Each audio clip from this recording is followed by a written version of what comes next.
अस्सलाम वालेकुम नाज़रीन इकराम, आप देख रहे हैं इस वक्त हमारा यूट्यूब चैनल और मैं हूं आपका दोस्त वलीद भट्टी। आज हम बात करेंगे कि शहादत के पेकर इस नौजवान की जिसने सिर्फ 150 फौजी जवानों के साथ दुश्मन का लाहौर में नाश्ता करने के मंसूबे को रेत की तरह रेजा रेजा कर दिया, जिसने अपनी जान तो इस मुल्क की पाक सरजमीन पर कुर्बान कर दी, लेकिन अपनी पाक धरती का 1 इंच तक दुश्मन के कब्जे में नहीं जाने दिया। वो शख्स कोई और नहीं बल्कि वो है जिसे दुनिया मेजर अजीज़ भट्टी शहीद और मुहाफ़िज़ लाहौर के नाम से अपने दिलों में आज भी बसाए हुए है। मेजर अजीज़ भट्टी शहीद 16 अगस्त 1928 को हांगकांग में एक मुअल्लिम घराने में पैदा हुए। आपके वालिद का नाम राजा अब्दुल्ला भट्टी था। रोज़गार के लिए हांगकांग में मुकीम थे। राजा अजीज़ भट्टी बहन भाइयों में चौथे नंबर पर थे। इब्तदाई तालीम हांगकांग में ही हासिल की। अजीज़ भट्टी बचपन से ही सबकी आंख का तारा थे। नाजरीन, 1939 में दूसरी जंग अजीम शुरू हुई तो हांगकांग भी जंग की हालत में आ गया। हांगकांग में मुकीम भट्टी फैमिली के लिए यह कड़ा वक्त था। 1945 में जब मुसलसल 6 साल तक जंग का सामना करना पड़ा तो उन्होंने फैसला किया कि वो अब मज़ीद यहाँ नहीं रह सकते और हिंदुस्तान में अपने आबाई गांव लाडियाँ के मकाम पर तशरीफ़ ले आए, जो अब ज़िला गुजरात में वाक़या है। अजीज़ भट्टी की शादी गांव के नंबरदार की बेटी ज़रीना बीबी से हुई। ये शादी अजीज़ भट्टी की ज़िंदगी में एक मुसर्रत का बाइस बनी। शादी से कुछ माह बाद उन्होंने ऑल इंडिया मुस्लिम फ़ौज में शमूलियत इख्तियार कर ली। इसी साल पाकिस्तान भी मर्ज़ वजूद में आ गया। यूं भट्टी साहब रावलपिंडी आ गए और फिर वो 21 जनवरी 1948 को पाकिस्तान मिलिट्री एकेडमी काकुल का हिस्सा बन गए। अपनी काबिलियत के बल पर बेहतरीन कैडेट का एजाज़ भी अपने नाम किया और स्वॉर्ड ऑफ ऑनर हासिल की।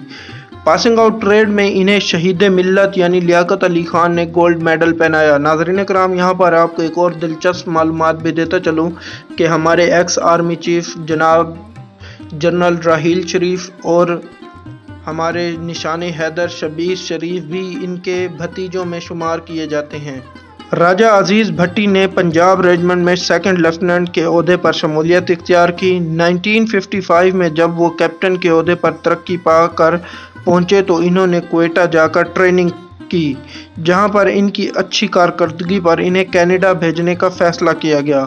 साथ ही मेजर के रैंक पर तरक्की भी दे दी गई, जिससे इनके हौसले और भी बुलंद हो गए।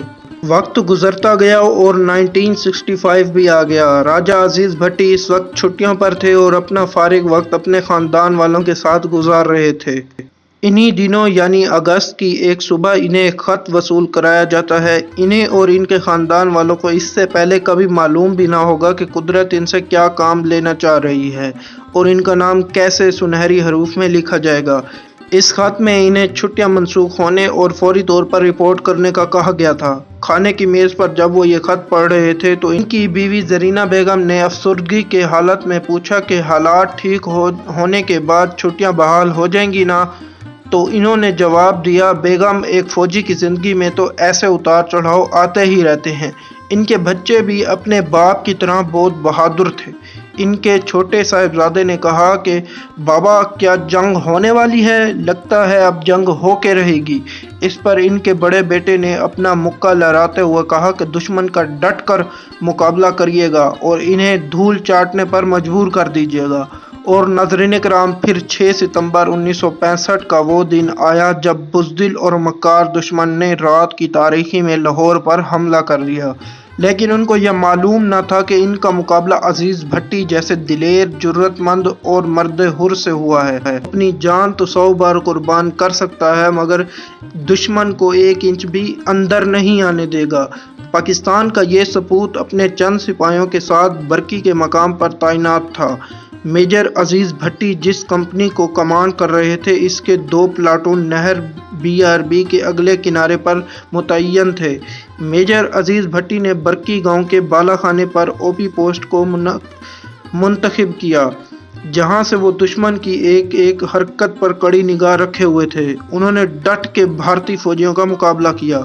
ये लश्कर जैसे ही आगे बढ़ता, राजा अजीज़ भट्टी ताक ताक कर निशाने लगवाते और देखते ही देखते मक्कार दुश्मन के कई टैंक और तोपें राख का ढेर बन गईं। 7 सितंबर का सूरज तलू हुआ तो अजीज भट्टी अपने मुल्क के दिफा में सबसे आगे थे।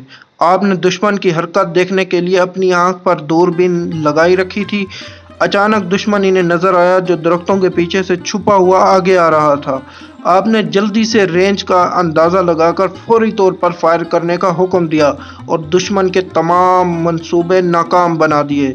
9 और 10 सितंबर के दरमियानी शब भारतीय फौज ने एक बार फिर से और एक ज़बरदस्त हमला किया और अपनी पूरी बटालियन लगा दी। नाजरीन, ये हमला इतना शदीद था कि अजीज भट्टी को BRB नहर की पिछली चेक पोस्ट पर रिपोर्ट करने का हुक्म मिला, लेकिन मेजर अजीज भट्टी ने नारा तकबीर बुलंद करते हुए अपने जवानों को हुक्म दिया कि क्या आप अपनी ज़मीन दुश्मन के हवाले करेंगे? तो सब ने जवाब दिया कि नहीं। तो उन्होंने हमले का हुक्म दिया कि बताओ दुश्मन को इनका सामना किसी बुज़दिल दुश्मन से नहीं जो इनकी तादाद को देखते हुए भाग खड़ा हो। इनका इस तरह से खिताब करना जवानों को ऐसे तैश में ले आया कि चंद दर्जन सिपाहियों ने सैकड़ों सिपाहियों के हमले को पसपा ही नहीं किया, वापस भागने पर मजबूर भी कर दिया। नाजरीन, यहाँ आपको जानकर हैरत होगी कि एक जंग शुरू हुए 100 घंटों से ज़ायद वक्त गुजर चुका था, लेकिन अजीज भट्टी के मुसलसल जागने की वजह से इनकी आंखें सूज चुकी थी, लेकिन उन्होंने डट कर दुश्मन का नुकसान किया। इस वक्त इनके कमांडिंग अफीसर ने इन्हें वापसी का हुक्म दिया तो इस धरती के बहादुर सपूत ने कहा कि सर, ये बहुत ही नाजुक महाज है और मैं दुश्मन के सभी हरबे जान चुका हूँ। नए अफीसर को इनकी चालें समझने में वक्त लगेगा, आप मुझे वापस मत बुलवाइए। मेजर अजीज भट्टी भूख और नींद के बावजूद दुश्मन की आंखें फोड़ रहे थे। एक जवान आपके लिए खाना लाया और कहा, मैं इन पर नजर रखता हूँ, आप खाना तनावुल फरमाइए। उन्होंने कहा, दुश्मन सर पर है और वो 1 मिनट के लिए भी पीछे नहीं हट सकते। नौजवान, जो एक अच्छा ऑफिसर था, इसने बताया कि वो एक रेंज बताकर हमले करवाता है। आप खाना खाने के लिए बैठ गए, अभी चंद लम्हे ही खाए थे कि हवलदार की बताई हुई रेंज पर फायर किए गए मिसाइल मिस हो गए। मेजर अजीज भट्टी फौरन उठे, दूरबीन उठाई और सही जगह निशाने लगवाए। दुश्मन दुम दबाकर भाग खड़ा हुआ। जंग का छठा रोज था। आपने अपनी समझबूझ और दूरंदेशी से दुश्मन के दांत खट्टे कर दिए थे। दुश्मन इस बात को कबूल कर चुका था कि जब तक अजीज भट्टी मौजूद है वो आगे नहीं बढ़ सकते। मेजर अजीज भट्टी ने सिर्फ चंद दर्जन फौजियों से दुश्मन को भारी जानी और माली नुकसान पहुंचाया था। पाकिस्तान के सिर्फ 11 जवान शहीद हुए और दुश्मन के सैकड़ों सिपाही जहन्नम वासिल हुए। 12 सितंबर का सूरज तलू होने से पहले मेजर अजीज भट्टी ने नमाज पढ़ी, तैयारी पकड़ी। इन्हें क्या मालूम था कि वो अपनी ज़िंदगी की आखिरी नमाज और आखिरी दफ़ा तैयारी कर रहे हैं। सूबेदार गुलाम मोहम्मद के साथ चाय पीने लगे। सूबेदार हाथ भी पढ़ लेता था। आपने पूछा कि सूबेदार, बताओ मेरी किस्मत में शहादत है भी या नहीं? इसने हाथ देखने के बाद कहा, आपकी किस्मत में शहादत तो है, लेकिन ये नहीं बता सकता कि आपको कब शहादत मिलेगी।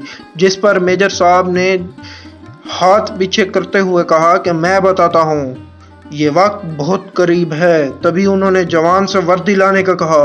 वो गलती से किसी और की वर्दी ले आया तो आपने कहा, जवान सुनो, वर्दी और कफन अपने अपने ही अच्छे लगते हैं। इसी असना में दुश्मन की कंपनी ने एक और हमला कर दिया।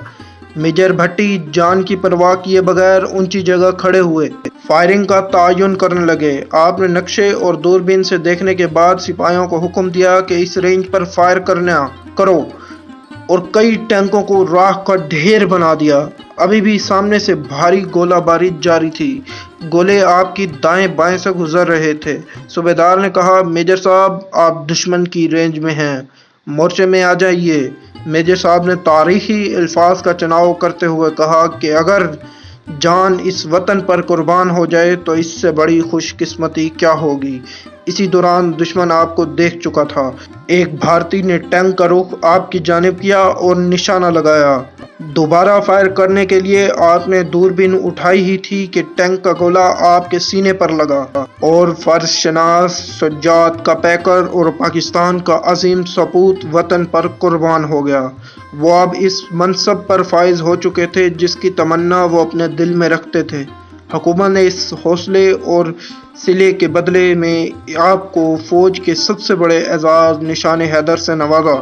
ان کے مقام شہادت پر یادگار شہداء بھی بنائی گئی ہے، جہاں ان کی بٹالین کے شہداء اور غازیوں کے نام درج ہیں۔ آج بھی ان کا نام ہر پاکستان کے دل و دماغ میں زندہ ہے اور انشاءاللہ تعالی ہمیشہ زندہ رہے گا۔